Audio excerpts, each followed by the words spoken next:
It stood for decades, only to be destroyed in a matter of hours. We got a total roof collapse with heavy fire blowing through. A massive fire burned through an apartment building in Squirrel Hill, creating flames so intense, leaving the building in peril and firefighters scrambling.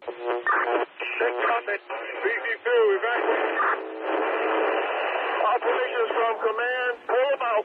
And while the property loss is tremendous, there is one thing to be thankful for. We're just really glad there's no loss of life.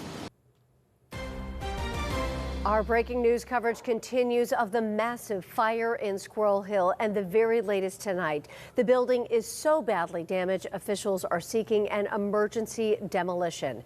Thanks for joining us at 5. I'm Christine Sorensen. And I'm Josh Taylor, in tonight for Ken Rice. And tonight we have team coverage. Mamie Bah is talking with people who saw the smoke miles away, and Barry Pintar is talking with residents who are trying to figure out where they go next. But first we begin with Ross Guidotti, who's live to show us how this all started. Ross.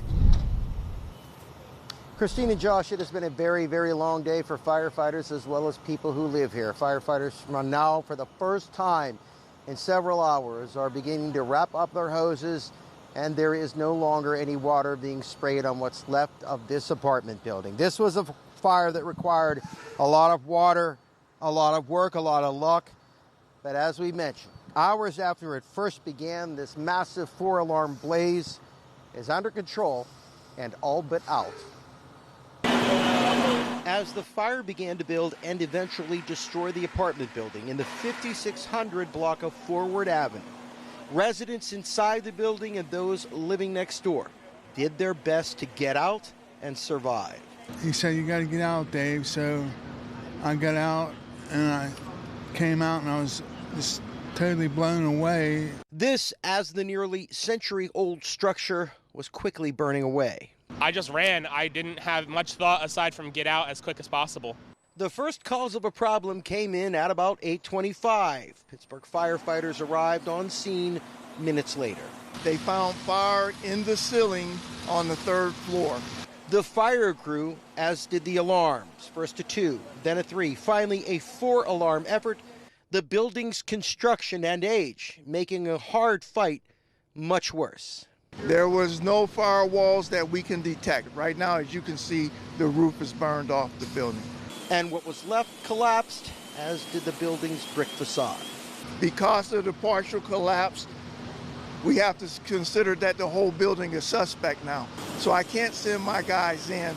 All firefighters were pulled from the building. The strategy, water from high and water from low, surround and drown the flames. This is just going to be one of those ones that we just have to be patient. The building, likely a total loss, but more importantly, as far as I know, everyone's present and accounted for. We did our primary and secondary searches. We have not received any reports of anyone missing. No reported injuries. Red Cross and Salvation Army are taking care of the residents. All right, the cause of the fire remains under investigation. However, there were earlier reports that it may have happened in a kitchen on the 3rd floor. That would be its point of origin, but that is not necessarily its cause. Now, the building itself, I talked to Chief Jones maybe 2 hours ago. He said he was going to ask the city to expedite permits so the building behind me can be declared uninhabitable. And that means basically the people who are on the outside, it's condemned. Once they went out of that building this morning, as this fire started, it is highly unlikely they're ever going to be able to go back in and get what they had inside. Another challenge for these people. And needless to say, this is still a collapse risk, so this entire area will still be someplace people will have to keep an eye on as they drive back and forth. In Squirrel Hill, Ross Guidotti, KDKA-TV News. I was on the 1st floor, so I don't really know when it started, but it was around 8 a.m. or so. Just a lot of smoke coming in. I thought one of the neighbors had left on, bacon or had that go wrong, so I opened my window to let the smoke out. About less than 10 minutes later, the fire department comes by and they start banging on doors, letting people know they got to get out. For the people who lived in that building, now they have to figure out what's next. Barry Pintar continues our team coverage and is live in Squirrel Hill with how residents are coping. Barry. Yeah, it is certainly a mixed bag of emotion here. You got the tragic loss of material, yet the gratefulness for no loss of life. There's still some folks standing around taking a look. I want to give you an up-to-the-minute view of what they're looking at. First, if you look at these steps out here, now imagine living in this building and you're seeing this waterfall coming down the front steps of your building. And as we pan up a little bit and look through some of those broken out windows, you can see that collapsed ceiling that they have been talking about. The fight continues, the tragedy continues because there have been a loss of pets as well, specifically cats. I'll talk about that in one moment. But for now, let's talk about what these residents are dealing with, because it certainly is a mixed bag of emotions. Still in their robes and pajamas after being evacuated just after 8 a.m., residents watched in horror as flames destroyed a far side of their building. This scene from KDKA's drone team shows within a short time these same residents who previously thought their apartment might be saved realized likely all apartments would be a total loss. It's kind of surreal, honestly. Like, I wasn't on the third floor, like I said, so I wasn't in immediate danger, but just seeing them work on it and then seeing it look like it calmed down for a bit and then flare up and suddenly the roof collapse, it's a lot to take in all at once. That's part of the shock and horror for many of these residents.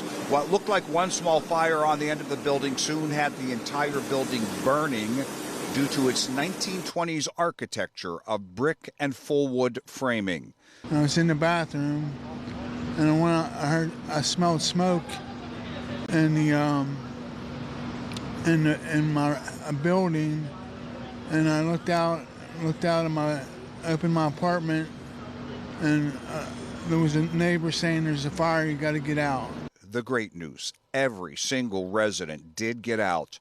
A full loss of what's inside, but a total save of human life. Part of the reason a fire of this magnitude, this rapid, requires priorities from the top, Pittsburgh's fire chief. Part of that life safety is evacuating people or rescuing them if need be, getting them outside, making sure they're okay. All right, and that's where we are, making sure they're okay. So let's talk about these two things. Number one, yes, everyone is okay. Where are they now? Been up this way, about half a block up the street here. You see that kind of gray and brown brick building. That's where they are housed right now. And when I say housed, I really mean being kept. They're waiting for PRT buses to come in and bring them to shelters. I talked to several people. Some are going with family. Most of them certainly will be taken care of. Now, let's talk about these cats, because this is a little bit of the tragedy here. Right now, the city is reporting 2 cats saved. I've talked to several people, some showing me their cat, so there may be more than that. But the one tragic, actually, if you don't mind, this woman standing in the gray right here is waiting to give the bad news to one of her best friends from Russia. They're both Russian nationals, to tell her that she has just been informed that that cat didn't make it. So what we have here, as I said at the top, because it is certainly true, gratefulness, no life lost, not even any injuries, but great tragedy in the material. And as this woman said, that cat is like a child to this person. She's waiting to tell him it will be devastating. We'll keep following what happens here next and keep you posted. Live in Squirrel Hill, Barry Pintar, KDKA-TV News. I was just so worried. My kitty, she's in there by herself on the bottom floor. How hard was it to get out of the building with the smoke and everything? The firemen they were fabulous. They got us right out. My mom's all right. Right now at 5:30, a massive fire tears through an apartment building in Squirrel Hill this morning, forcing dozens of people from their homes. Everyone who lives in that building is accounted for. No one is hurt. But now an emergency request has been made to demolish the building. I'm Christine Sorensen. And I'm Josh Taylor. Ken Rice has the night off. The fire broke out shortly before 8:30 this morning on Forward Avenue near the Squirrel Hill Tunnel. And after hours of fighting the flames, firefighters now have it under control. The fire was initially called in as a 2-alarm fire, but quickly grew into a 4-alarm fire. Officials believe an electric fire started in the basement and a secondary fire started in a kitchen on the 3rd floor. The Salvation Army and the Red Cross are helping residents, and there is now a shelter at the Greenfield Recreation Center. KDKA's Mamie Bah is live in Squirrel Hill tonight. Yeah, so Mamie, you could see the smoke for miles. Yeah, right now it smells like a faint campfire. You can see a little bit of the smoke, but much of it has dissipated. On our way here on I-376, you could see it prior to taking the Squirrel Hill exit and then on the other side of the tunnel. In some places, some people thought it was fog, but then they realized because of the smell, it wasn't. I walk to school every morning and it was just really hazy. Like, I thought it was fog. What some thought was a gloomy sky was actually smoke. Smoke coming up in the air. There's a lot of smoke here. There's a lot of smoke. Thick, black, and stretching for miles. You can see it everywhere. They were showing it from Mount Washington. My friend in Monroeville, she said she could see the smoke. Even along the Parkway East, there was no escaping it. I was headed over to this area to Frick Park to go for a walk, and as I was getting closer to the Squirrel Hill exit, I could see all the smoke on the left-hand side off the parkway. Oh, you could see it for some miles. I'd probably say at least 2 miles. The source, a massive fire at Jefferson Apartments on Forward Avenue in Squirrel Hill. But I really didn't understand it until I heard one of my neighbors across the street say, "Look at the black smoke." So I jumped up out of bed and I looked out my window, and that's all you could see was this black smoke billowing. Investigators say it possibly started in the kitchen area in one of the suites inside the building. Yeah, we've seen a few people wearing masks, but we haven't received any alerts about the air quality. Reporting live from Squirrel Hill, Mamie Bah, KDKA-TV News.